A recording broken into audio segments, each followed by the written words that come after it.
In this video, I'm going to review the per se wine list and identify what I would order under three different scenarios. Per se is Thomas Keller's New York City interpretation of French Laundry. Like French Laundry, Per se has 3 Michelin stars and is a highly acclaimed restaurant.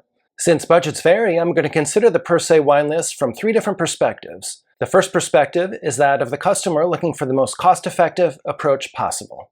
The second perspective is that of the customer who's willing to splurge a little bit and to spend up to $500 per person or $1,000 per couple on wine. And the last perspective is my personal favorite and the most fun, and that is what I would order if money was no object and there was an unlimited budget.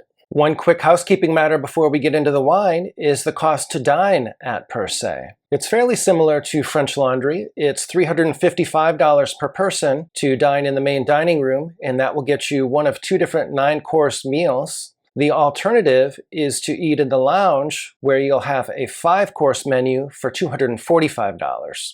With that by way of background, we're ready to get into scenario 1, which is the most cost-effective approach possible. So now we're going to go through the by the glass list to try to identify the best options in the sparkling category, the white wine category, and the red category. I always enjoy starting a meal with bubbles, and so we're going to start with the by the glass options at Per se, and there are 5 options. There's a sparkling wine from California and or Cremant, which sell for $36 and $38 respectively. But my personal favorite is champagne, and so we're going to eliminate those 2 on the grounds that they're almost the same cost as a proper champagne, but yet they're not champagne. Similarly, I think it's easy to eliminate the last 2 options, as if you're looking for the most cost-effective approach, you certainly don't want to go with an option that's either $110 a glass or a whopping $295. And so I think the only option is the Marc Abrère Brut Rosé champagne for $39 a glass. Fortunately, however, I think this is an excellent choice anyway. This wine is very elegant and refined. It's 55% Chardonnay, and so it has ample acidity. It also has a minerality I appreciate, as well as a bit of a brininess. So I think it would be a very food-friendly option and an excellent way to get things started. Next, we'll consider the white wines by the glass. And at Per se, you have some excellent options. Even if you're looking for the most cost-effective approach, there's several good candidates. For example, you might choose the Sancerre. Sancerre has refreshing acidity and is an excellent pairing for a wide variety of foods. Similarly, the Chablis would be a good choice as well. It does cost a little more at $32 a glass, but it is high in acid and it's an extremely food-friendly wine as well. However, my personal recommendation would be the FX Pichler Grüner Veltliner from Wachau. This is a Federspiel, which means that the alcohol by volume is going to be between 11.5% and 12.5%, and it tends to be a little bit more approachable when it's young than the next tier up, which is a Schmaragd. FX Pichler is certainly a highly acclaimed producer from the Wachau region. Grüner Veltliner is certainly a wine that I order frequently when I'm at restaurants. It's extremely food-friendly. It pairs extraordinarily well with courses such as vegetables, seafood, and also some lighter white meats like you might get before you receive your main entree in a multi-course dinner. Grüner Veltliner has high acidity. It has a fruit profile that typically includes citrus and stone fruits, and it also has a bit of a spiciness, like a white pepper note. Better still, this wine is only $20 by the glass, so it's extremely budget-friendly. Next, we need to pick a red wine by the glass from the Per se wine list.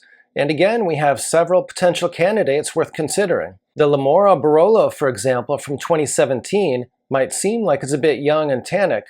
However, Barolo from Lamora is a bit different in that while it's capable of aging, due to the unique soils that it has, it's also a little bit more elegant and approachable when it's young. And so this might be a good choice. In addition, there's a Chateauneuf du Pape that I enjoy that's around $35 a glass. This particular Chateauneuf du Pape is made in a more Burgundian style, and it tends to be more elegant, and it's also a little bit more approachable and enjoyable in its youth. So again, that might be a viable option. You could even go with the Burgundy for $36 a glass. However, my recommendation would be to go with the Lopez Heredia Bosconio Reserva from 2011. Lopez Heredia is one of my all-time favorite producers.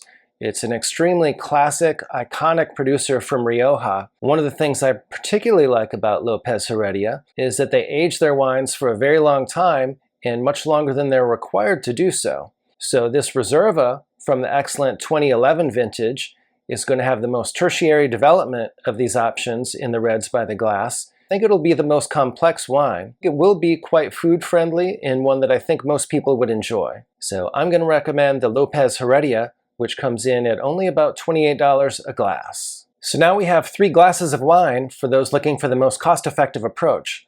Amazingly, if you total up the cost of these glasses, you get only $87 per person. So that's an extremely good value in my opinion for 3 full glasses of wine at a Michelin 3-star restaurant. And even if you prefer some of the alternate selections, you like the Burgundy or the Barolo, for example, as the red, you can make that switch and still come in at under $100 per person. If you're interested in wine recommendations, wine collecting strategies, and learning more about wine, please do subscribe to my channel. I've been collecting wine for more than 15 years and also have a level 4 diploma from the WSET. So I have both formal certification as well as substantial practical knowledge from the School of Hard Knocks. Next, we're going to consider scenario 2, namely what I would order from the per se wine list if I was going to spend around $1,000 for 2 people or $500 per person. Again, we're going to start with the champagne and then move on to the white and the red. As with many restaurants, especially in the United States, the prices for champagne are fairly rich on the per se wine list, and so it is somewhat difficult to find value on the list. However, after doing some digging, I did find one that I'm extremely excited about. Specifically, my recommendation is the Pertois Morrissey Extra Brut Blanc de Blanc Special Club Grand Cru Champagne from the stellar 2015 vintage in Champagne. This wine consists of a selection of fruit from some top vineyards in the Grand Cru area of Les Menil, which is known for producing outstanding Chardonnay. And as a Blanc de Blanc, this wine is 100% Chardonnay. This wine ages at least 4 years on the lees, and also this producer blocks malolactic fermentation, so there's some higher acidity in this wine, which makes it particularly food-friendly. Next, we'll consider the white wine that I would order if I was looking to spend about $500 per person or $1,000 per couple. When I was going through the per se white wine section, I was struck by the fact that a lot of the white wines are very, very young. There's not so many aged wines, especially in the range that I was looking for, which is around $300 to $350 or so per bottle. While they do have lots of white Burgundy, many of them are way out of the price range. They do have some Chablis that's closer to the price range that we're looking for. But again, a lot of that is younger from some of the warmer vintages like 2018, which are lower in acid and which I don't care for quite as much. After scouring the per se white wine list for quite some time, I was able to come up with 3 white wines that I think are appropriate. But rather than just picking one of them, I'm going to briefly go through each of them and then let you be the judge and decide which one would best suit your needs and your tastes. The first of the white wine options is another Gruner Veltliner, but this time this one has some more age on it. Specifically, it's a 2002, and it's a Schmaragd, so it has 12.5% or greater alcohol by volume, and it's a step up from the Federspiel that we discussed earlier. This particular Gruner Veltliner is from a producer named Knoll, which is one of my favorite producers in the Wachau region. My only concern with this wine is that the 2002 may be just a little bit too old for some tastes. Those who adore white wine with age will certainly enjoy and appreciate the complexity of this wine, but for those who enjoy some freshness and vibrancy in their white wines, it may be just a little bit too old for them. And that's one of the reasons why I'm presenting this as an option, but not necessarily the sole recommendation. And it also comes in at around $260 per bottle, and so it's certainly consistent with the budget allocation for the white wine if you're going to be spending around $1,000 a couple. The second white option is the 2011 Cuvée Frederick Emile, which is a Riesling from legendary Alsace producer Trimbach. This wine is going to be well within its drinking window and should be showing extremely well right now. So certainly for those who like a little bit more vibrancy and freshness in their white wines, this would be the better choice than the Gruner Veltliner. This is also going to be an extremely food-friendly wine with high acidity and one that pairs well with a wide variety of courses. You'll especially like the fact that it's $220 per bottle, which is $40 less than the Gruner Veltliner. The third white wine that I would consider ordering if I was spending up to $1,000 per couple is from Châteauneuf-du-Pape. Specifically, I'm talking about the 2018 Rhodomme-Menhir Sauma, which is around $395 a bottle. This is a white blend from Châteauneuf-du-Pape. I first tasted this wine about 4 or 5 years ago. It was served to me blind, and I guessed that it was a Corton Charlemagne. It was certainly very Burgundian in character, but it did have a little bit more power and alcohol than you might expect from a Burgundy. This is an extremely high quality wine. It received a 96-point score from Wine Spectator. I'm a big fan of this wine and definitely think that it's worth seeking out, even if you don't order it on the Per Se wine list. So there you have 3 different white wine options, and you can pick any one of them, and they're still going to be consistent with the budget that we're looking for. Next up is the red wine that I would order from Per Se if I was looking to spend $1,000 a couple or $500 per person. This was the most difficult part of this exercise. Given the money that we spend on the white wine and the champagne, we have a pretty generous budget, ranging from $330 to $500, depending on the white wine that you select. This was problematic, however, because at the $500 price point, there was really no Northern Rhone that was available, as all of it is either over $500, or it's Cornas, for example, that's close to $500, but which is very, very young and structured and tannic, and probably wouldn't be the most enjoyable selection at this time. Similarly, with respect to Burgundy, to the extent they were under $500, there were oftentimes wines that had only 4 or 5 years of age or less, and also which had substantial markups of 400 to 500%. And so I didn't really feel comfortable recommending any of those. With respect to Bordeaux, the prices were a little bit more friendly than the French Laundry wine list, but there was still really nothing that jumped out at the $500 price point as being particularly interesting at this time. Per Se also has an exceptional collection of Domaine Tempier Bandol, which is an excellent choice generally. However, the problem is, again, a lot of those are quite young and they're going to be extremely tannic and structured, and so unfortunately I would have to pass on those as well. Fortunately, however, there are 2 Chateauneuf du Papes that I think will work extremely well. The first of these is the Chateau Beaucastel from the excellent 2006 vintage. This one sells for $395. This one is in an excellent place right now, and I think it should show extremely well if you order it. It should also pair very nicely with some of the courses that you get in your entree courses. The other option is the 2004 La Vue Donjon, which is also an excellent wine from one of my favorite producers. This one is a little bit less, and it comes in at $345. It's a little bit older, and so it may be a little bit less intense and concentrated than the Chateau Beaucastel. I've given you several options so you can mix and match the whites and the reds, but most of the combinations should be able to get you under the $1,000 price point. For example, if you go with the Special Club Champagne, the Trimbach, and the Beaucastel, you come in at only $170, well under the $1,000 budget. Or you could substitute the Gruner Veltliner for the Trimbach and pay $910, so still well within your budget. Alternatively, if you'd like to go with the Rodum, the white Chateauneuf du Pape, that's $395, you could also get the Special Club and then go with a La Vue Donjon and spend $1,010. So you'd just be $10 over the $1,000 price point. So I think these will be some excellent selections, and depending on your preferences, you can decide which of them works best for you. We're almost to my favorite part of the video, which is where I get to identify the wines that I would order if there was no budget and I could just buy whatever I wanted to regardless of price. But once I'm done with that, I'm going to be discussing the Per Se Corkage policy and how I would utilize that Corkage policy if I were dining at Per Se. So be sure to stick around for that.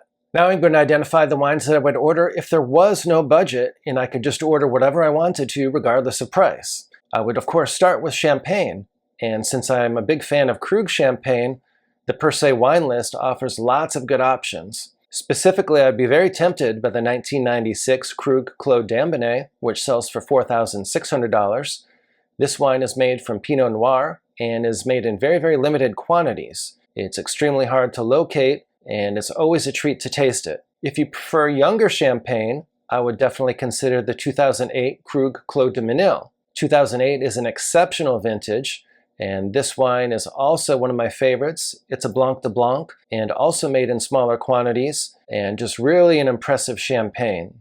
I would be remiss, however, if I didn't point out that Per Se has an exceptional selection of Bielcart Simone, which is another producer that I really enjoy. In particular, they have a couple bottles of the extremely rare and elusive Les Clos Saint-Hilaire from 1998 and 1999. And these both sell for $1,200 a bottle. And so if you're a billionaire on a budget, you could do a lot worse than one of these 2 bottles. If I had no budgetary constraints and I was looking for a white wine from the Per Se wine list, my attention would immediately go to the Domaine della Romanée-Conti Montrachet. There's 3 different vintages available, and they're each $18,000. So I would definitely make a selection of one of those 3. Having had the white Domaine della Romanée-Conti, you may as well get a red to go with it. They have 4 different vintages of the prestigious Domaine della Romanée-Conti vineyard. These are all priced at $25,000 per bottle. If you want something that's a little less obvious, you could go with the 1964 Lopez de Heredia Viña Tondonia Gran Reserva. 1964 is a legendary vintage in Rioja, and Lopez Heredia is certainly one of my favorite producers. This wine sells for around $3,900, which is much less than the DRCs, for example. But I guarantee that this wine would give you an exceptional drinking experience. There's also an excellent selection of Bordeaux on the Per Se wine list, and so you could do a lot worse than the 1961 Chateau Latour, which sells for $13,000. Another one that catches my eye is the 1989 Chateau Haut-Brion. Of course, 1989 is a legendary vintage for Haut-Brion and widely regarded as one of the top vintages that Haut-Brion has ever produced. In the secondary market, this wine is creeping close to $3,000 per bottle, but yet it's $4,700 on the Per Se wine list. If you wanted to spend a little bit less than that, you could get the 1990 Chateau Lafite Rothschild. This is an absolutely exceptional wine. It's in a prime drinking window right now. Next, we'll discuss how I would utilize the corkage policy if I were dining at Per Se. But first, we need to know what the corkage policy is. I called Per Se and found out that the corkage policy is $200 per bottle with a maximum of 3 bottles, and those bottles have to be something that is not on their list. And they recommend that you call in advance to make sure that the wine is not on their list, which is certainly a fair request. Based on my review of the Per Se wine list, I would be inclined to utilize the corkage policy, especially if I were interested in red or white Burgundy. While Per Se does have an extensive selection of Burgundy, the vast majority of that Burgundy has substantial markups in the order of 400 to 500% or even more. Also, if I were interested in taking a high-end Bordeaux, I might also be inclined to utilize corkage, as I really didn't find too much that's very interesting at the current time that was less than $1,000. Their selection of Northern Rhone is also extremely high priced, and so certainly if you want a nice Northern Rhone, a Côte Rôtie perhaps, I would definitely be inclined to utilize corkage for that as well. If you're interested in my thoughts regarding the French Laundry wine list, please check out the video I did on that topic as well.